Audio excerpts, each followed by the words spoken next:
कभी नहीं रखती किसी के लिए अपने दिल में कोई कड़वाहट। मेरी दादी माँ के चेहरे पर होती है हमेशा प्यारी सी मुस्कुराहट। वो दादी की लोरी, वो दादा के किस्से, हर बच्चे के बचपन के सबसे खूबसूरत हिस्से। याद है मुझे आज भी बचपन की बात, जब दादाजी कंधों पर चढ़ाए रखते थे और दादी एक पल भी गोद से उतरने नहीं देती थी। दोस्तों, आज की हमारी कहानी में भी एक ऐसी ही दादी के बारे में है, जिसने अपना अपना बुढ़ापा पूरा अपने पोती के संगोपन में लगा दिया। चलो फिर शुरू करते हैं आज की इस कहानी को। आशी बेटा, ये ले दूध पी ले। दूध पीने से ताकत आती है। अब मुंह मत बना। दादी, मुझे दूध बिल्कुल भी पसंद नहीं है और अब मैं बच्ची नहीं रही, बड़ी हो गई हूँ, आशी ने कहा। सुजाता जी हंसने लगी। कितनी भी बड़ी हो जा, मेरे लिए तो मेरी छोटी सी आशी रहेगी। और तू अभी 14 साल की ही तो है, कौन सी ज्यादा बड़ी हो गई है। अब दूध पी ले, वरना मैं रूठ जाऊंगी, उन्होंने बनावटी गुस्से में कहा। ये सुनते ही आशी सहम गई। नहीं दादी, आप मत रूठना, मैं आपसे बहुत प्यार करती हूँ। आप रूठ जाएंगी तो मैं किससे बात करूंगी। मम्मी पापा भी मुझसे ज्यादा बात नहीं करते हैं। और आशी सुजाता जी से लिपट गई। उन्होंने आशी के बालों को सहलाया, गालों को पुचकारा और दूध पिला दिया। अच्छा, तू अब अपना होमवर्क कर ले, फिर शाम को मेरे साथ पार्क चलना। और वो रसोई में चली गई। रसोई में जाकर उन्होंने खाने की तैयारी शुरू कर दी, क्योंकि शाम को वो पार्क सैर करने के लिए जाती है और आकर फिर उनसे खाने की तैयारी नहीं होती है। अंजलि और अंशुल भी रात को ही आते हैं और खाना खाते हैं। दोनों ही वर्किंग है, तो अपने घर और बच्ची को ज्यादा समय नहीं दे पाते हैं। सुजाता जी के एक बेटा बहू है और दोनों ही वर्किंग है। उनकी शादी को जब 3 साल हो गए थे, तो उन्होंने कहा था कि अब तो बच्चा कर लो, ताकि परिवार आगे बढ़ सके। पर अंजलि माँ बनने के लिए तैयार नहीं थी। उसे अपना करियर प्यारा था, क्योंकि माँ बनने से लेकर बच्चे को जन्म देने तक सबके लिए उसे ही समझौते करने थे। वो इसके लिए तैयार नहीं थी। अंशुल भी टालम टोल ही कर रहा था। सुजाता जी ने समझाया कि बच्चा बच्चा तो दोनों के लिए जरूरी है। ये तुम दोनों इतना कमा रहे हो तो किसके काम आएगा। बुढ़ापे में अकेले रह जाओगे। अपना खून अपना ही होता है। अंशुल ने फिर हामी में गर्दन हिला दी। करीब साल भर बाद अंजलि ने प्यारी सी बेटी को जन्म दिया। उसे कंपनी की तरफ से मैटरनिटी लीव भी मिल गई थी। शुरुआती 6 महीने तो निकल गए, पर अब तो उसे वापस ऑफिस जाना था। एक रात जब सब खाना खा रहे थे, तो अंजलि ने फैसला सुना दिया कि वो सोमवार से काम पर जाएगी। ये सुनते ही सुजाता जी ने कहा, लेकिन अभी तो आशी तुम्हारा दूध पीती है। ये दूध पीती बच्ची कैसे रहेगी। तुम 2-3 सालों के लिए काम क्यों नहीं छोड़ देती। वैसे भी अंशुल भी अच्छा कमा रहा है, घर तो आराम से चल जाएगा। मैं इस तरह घर पर नहीं बैठ सकती हूँ। फिर आप ही बच्चा बच्चा कर रही थी, तो अब आप ही पालो। और आज से आपके पास ही सुलाना। रात भर जागकर मेरी नींद खराब कर देगी। और दूध का क्या है, बोतल से पिला देना। वैसे भी 6 महीने की ही हो गई है, ऊपर का भी खाना दे सकते हैं।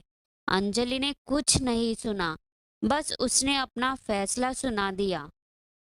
सुजाता जी उस रोती बिलखती अपनी पोती को पुचकारती रही। अब अंजलि अपने ऑफिस के काम में व्यस्त रहने लगी। और सुजाता जी अपनी पोती की परवरिश में लग गई। अंजलि काम के सिलसिले में आशी से दूर होती गई और सुजाता जी और आशी के बीच में जुड़ाव होने लगा। जब आशी ने अपना पहला कदम रखा तो वो चलने लगी, तो उसने अपनी दादी को नन्हे नन्हे कदमों से चलकर थामा। जब उसने बोलना सीखा तो वो पहला शब्द दादी के कानों में रस घोल गया। वो ऊपर के दूध और दादी के लाड़ प्यार में पलने लगी। कभी अंजलि उसे गोद में लेना भी चाहती तो वो दौड़कर अपनी दादी की गोदी में सिमट जाती थी। कुछ साल बाद अंजलि का कंपनी में प्रमोशन हो गया और वो पहले से ज्यादा व्यस्त रहने लगी। अब आशी भी स्कूल जाने लगी थी। सुजाता जी ही उसे तैयार करती, उसके टिफिन के लिए बनाती, उसके साथ खेलती थी, उसको खाना खिलाती थी। शाम को पार्क की सैर करवाने को ले जाती थी। रात को उसके लिए लोरियां गाती तो कभी चांद तारों और परियों की कहानी सुनाती थी। सुजाता जी और आशी की अपनी ही एक दुनिया थी जिसमें प्यार और बस प्यार ही था। एक दिन रविवार को अंजलि घर पर थी। उसने आशी से उसके स्कूल और होमवर्क के लिए पूछा तो आशी ने कुछ जवाब नहीं दिया। उसने आशी की कॉपी चेक करी तो उसमें कम नंबर थे और कई जगह गलतियां भी थी। ये देखकर वो अपने गुस्से पर काबू नहीं कर सकी और अंशुल से बोली, देख लो, तुम्हारी माँ के लाड़ प्यार ने मेरी बच्ची को बिगाड़ दिया है। इसके टेस्ट में कितने कम नंबर आए हैं और होमवर्क भी पूरा नहीं है। हमसे कहा बच्चा कर लो और मैं पाल में ले लूंगी। ये देखो कैसे बच्चे को पाल रही है। मैं तो इस लड़की से और तुम्हारी माँ से परेशान हो गई हूँ।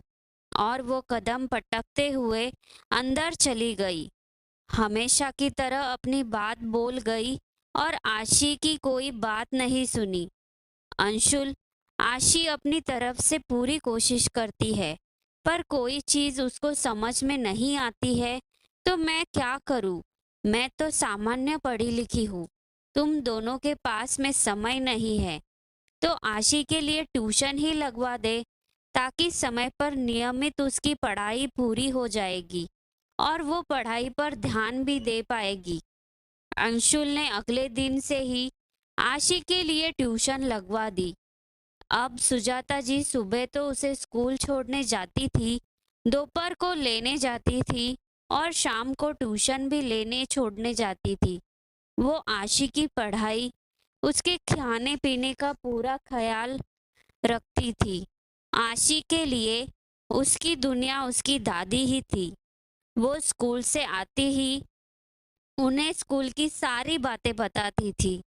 दोनों दादी पोती दिन भर बहुत बातें करते थे और जब अंशुल और अंजलि घर आते थे तो एक सन्नाटा सा पसर जाता था। कहने को दोनों घर पर थे, लेकिन उनके फोन कॉल और लैपटॉप पर मीटिंग चलती रहती थी और उस समय उन्हें कोई आवाज नहीं चाहिए थी। ट्यूशन में पढ़कर अब आशी अच्छे नंबर लाने लगी थी। उसकी पेरेंट्स टीचर मीटिंग में भी सुजाता जी ही जाती थी। सब टीचर उन्हें जानने लगी थी। अब आशी थोड़ी और बड़ी हो गई थी। वो अपनी दादी के बहुत करीब होती जा रही थी। उसकी 9वीं कक्षा का परीक्षा परिणाम आया तो वो बहुत खुश थी। उसने स्कूल की सभी 9वीं कक्षाओं में सबसे ज्यादा नंबर हासिल किए थे। स्कूल के वार्षिक समारोह में वो पुरस्कार लेने सपरिवार भी गई थी। उसका नाम भी स्टेज पर पुकारा गया और अंजलि और अंशुल इसलिए भी स्कूल गए थे क्योंकि पेरेंट्स के हाथों ही बच्चों को पुरस्कार मिलने वाला था। जब स्टेज पर आशी का नाम पुकारा गया तो वो मुस्कुराती हुई गई और बोली, मैं ये पुरस्कार अपनी दादी के हाथों से लेना चाहती हूँ। आज उनकी वजह से ही मैंने ये सफलता हासिल की है। अंजलि और अंशुल अपनी कुर्सी से उठते उठते वापस बैठ गए। अंजलि को मन ही मन गुस्सा आ रहा था। उसे लग रहा था आज सबके सामने बेटी ने उनका अपमान कर दिया। सुजाता जी ने अपनी पोती को गर्व के साथ पुरस्कार दिया। अंजलि ने घर आते ही घर को सिर पर उठा लिया। आशी, तुझे शर्म नहीं आई? सबके बीच में हमारा अपमान कर दिया। हम तो सिर्फ तेरे लिए मीटिंग छोड़कर आए थे। कोई बेटी अपने मम्मी पापा के साथ ऐसा करती है क्या? आज अपमान से हमारी नजरें झुक गई थी। ये सब तेरी दादी की वजह से हुआ है। जाने तुझ पर इन्होंने कौन सा जादू करवा दी है। तभी आशी गुस्से में बोलती है, मम्मी, आपने मुझे जन्म देने के अलावा किया ही क्या है? आप नहीं आती तो भी मुझे तो पुरस्कार मिल ही जाता। और आप मेरे लिए नहीं, अपने नाम के लिए स्कूल आई थी। मैं आज जो भी कुछ हूँ वो सिर्फ दादी के वजह से हूँ। इन्होंने ही मेरी अच्छे से परवरिश की है। ये सुनकर अंजलि आशी को एक थप्पड़ मार देती है। अच्छे से दिख रहा है कैसी परवरिश की है। बड़ों के आगे ऐसे बोलते हैं? कोई शर्म या लिहाज है भी नहीं। आज से तुम अपनी दादी से दूर ही रहोगी, बात भी नहीं करोगी। इनकी संगत में रहकर तो तू आगे ना जाने कैसे कैसे गुल खिलाएगी। अगर तूने मेरी बात नहीं मानी तो मैं इनको वृद्धाश्रम भेज दूंगी। फिर देखती हूँ ये दादी पोती का प्यार कितना टिकता है। ये सुनते ही आशी सहम गई। नहीं मम्मी, आप दादी को कहीं नहीं भेजेंगी। दादी इसी घर में रहेगी, मेरे ही साथ रहेगी। मैं उनसे दूर नहीं रह सकती हूँ। मेरी वजह से वो वृद्धाश्रम जाए, ये मैं नहीं होने दूंगी। मैं उन्हें अकेले नहीं छोड़ सकती हूँ। आप जैसा कहेंगी मैं वैसा ही करूंगी। आशी सुबक कर रोने लगी। तभी उसकी दादी अंदर कमरे से आई। मेरी लाडली बिड़ला को क्या हो गया है और ऐसे क्यों रो रही है? किसी ने कुछ कहा क्या? पर आशी कुछ नहीं बोल पाई और कमरे में चली गई। उसने अंदर से दरवाजा बंद कर लिया। थोड़ी देर बाद दादी दूध लेकर पहुंची। आशी दूध पी ले। आशी ने चुपचाप दूध पिया, गिलास दिया और दरवाजा बंद कर लिया। सुजाता जी को कुछ समझ में नहीं आया। आखिर आशी ऐसा क्यों कर रही है? रात को भी उसने बिना ना नुकार किए चुपचाप से खाना खा लिया। उसने अपनी ही दादी से दूरियां बना ली, पर इसका असर उसके तन मन दोनों पर दिखने लगा। वो घंटों अकेले बैठकर सोचती रहती थी। अब स्कूल से आते ही दादी से कोई बात शेयर नहीं करती थी। मन ही मन रोती रहती थी, घुटती रहती थी और इसी तरह वो बीमार पड़ गई। अब उसने बोलना हंसना सब छोड़ दिया। घर का माहौल ही बदल गया। अंजलि और अंशुल अपने काम में उलझे रहते थे और आशी अपने कमरे में रहती थी। सुजाता जी अब बहुत परेशान रहने लगी थी। अब उनका मन इस घर से उचट गया था। अपनी पोती की वजह से वो खुश और व्यस्त रहती थी, तो अब उनकी पोती ने ही उनसे बोलना कम कर दिया है। जब भी वो उसके पास जाती थी वो यही कहती थी कि मुझे पढ़ाई करनी है, परेशान मत करो। अब मैं 10वीं कक्षा में आ गई हूँ। एक दिन सुबह रविवार था।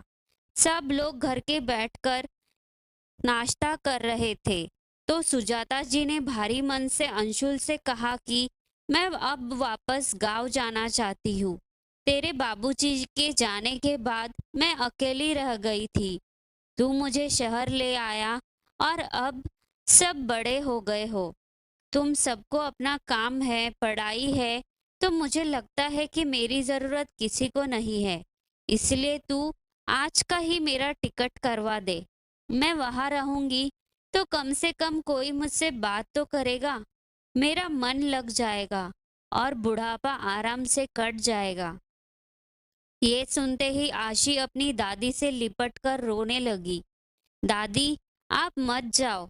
आपके बिना मैं कैसे रहूंगी? अगर आप गांव जा रही है तो मुझे भी ले चलिए। मैंने आपसे बात करना कम कर दिया था क्योंकि मम्मी ने कहा था कि वो आपको वृद्धाश्रम भेज देंगी। मुझे लगा कम से कम आप घर में तो रहोगी, मेरे आसपास तो रहोगी, इसलिए मैंने आपसे दूरियां बना ली थी। पर आपको पता नहीं है मैं रोज कितना रोती हूँ। आप भी दुखी रहती होगी, पर क्या फर्क पड़ता है? मैं रोती हूँ तो मेरी मम्मी को तो इससे खुशी मिलती है। यह कहकर आशी रोने लगी और सुजाता जी को उसने कसकर पकड़ लिया। ये देखकर अंशुल को भी आश्चर्य हुआ। उसने अंजलि को फटकारा, मुझे तुमसे ये उम्मीद नहीं थी।